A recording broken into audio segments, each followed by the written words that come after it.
Negara-negara di Asia Tenggara memiliki banyak jenis hewan.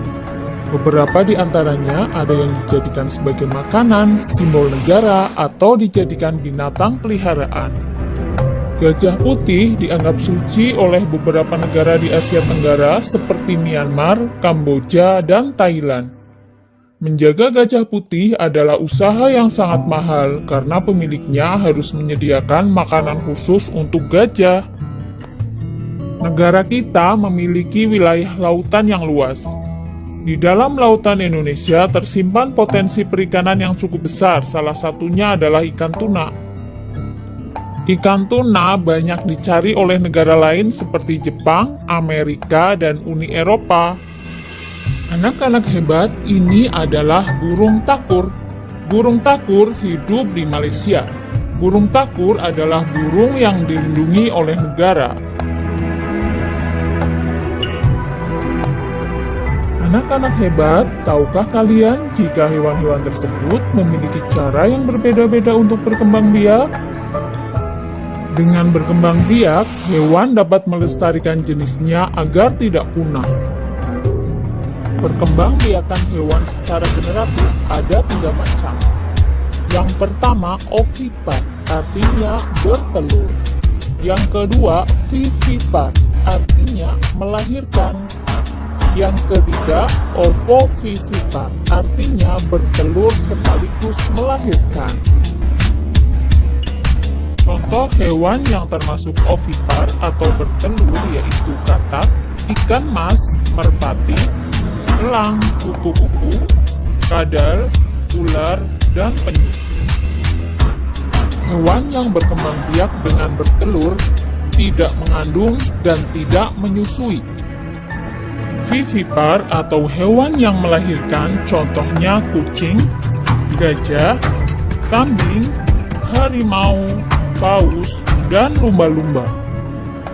Hewan yang berkembang biak dengan cara melahirkan akan mengandung dan menyusui anaknya atau disebut mamalia. Mamalia artinya hewan yang menyusui.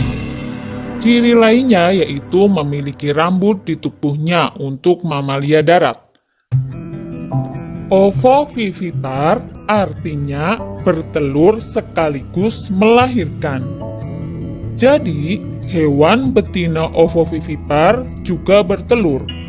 Namun, telurnya tidak langsung dikeluarkan, tetapi berkembang di dalam tubuh induknya. Kemudian menetas di dalam tubuh induknya. Kalau sudah menetas, baru dikeluarkan. Ovovivipar contohnya ikan pari, ikan hiu, kuda laut, iguana, salamander, platypus, ikan putih, sebagian jenis ular yaitu ular goa, ular kadut, anaconda dan ular piton, dan sebagian jenis kadal. Anak-anak hebat, perhatikan gambar-gambar hewan berikut ini. Kemudian, kelompokkan berdasarkan cara perkembangbiakannya ke dalam diagram Venn seperti yang kalian lihat di layar. Kerjakan di buku tugas kalian. Hewan-hewan yang ada sangat membantu penduduk di kawasan Asia Tenggara dalam kegiatan ekonomi. Ikan dan hewan ternak banyak yang dijual dan dikonsumsi. Sebagian bahkan ada yang sampai mengekspornya ke negara lain. Kegiatan ekonomi suatu negara berkaitan dengan kondisi geografisnya. Mari kita simak tayangan berikut ini. Brunei Darussalam terkenal dengan kekuatan sumber daya alam berupa minyak bumi dan gas alam.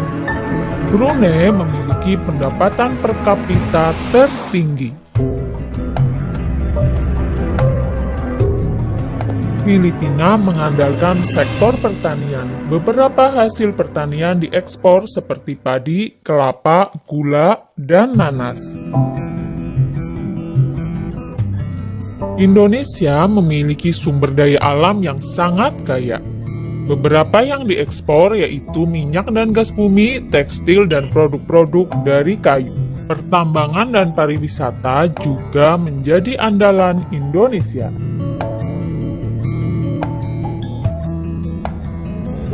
Negara Kamboja mengandalkan sektor pertanian di sepanjang aliran Sungai Mekong.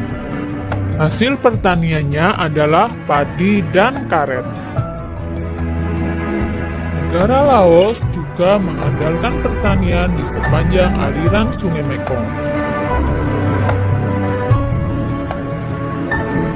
Kegiatan ekonomi utama penduduk Malaysia adalah di bidang pertanian, pertambangan, dan perindustrian.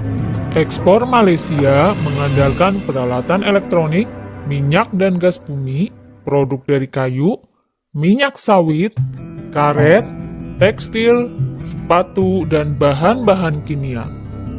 Kegiatan ekonomi penduduk Myanmar meliputi pertanian, perkebunan, dan pertambangan. Myanmar merupakan salah satu negara penghasil padi terbesar di Asia Tenggara. Singapura merupakan negara paling maju di kawasan ASEAN. Letak Singapura sangat strategis dan menjadi negara transit teramai di Asia. Thailand disebut sebagai lumbung padi Asia Tenggara karena padi merupakan hasil pertanian terbesar dari negara Thailand.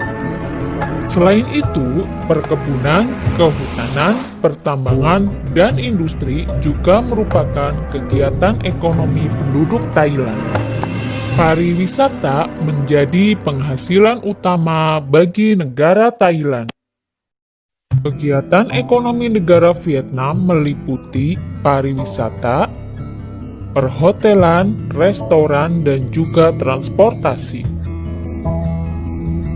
Pada subtema 1, kalian sudah memilih dua negara ASEAN yang dibandingkan dari sisi kehidupan sosial budayanya. Nah, sekarang dua negara tersebut kalian bandingkan lagi dari sisi kehidupan ekonominya.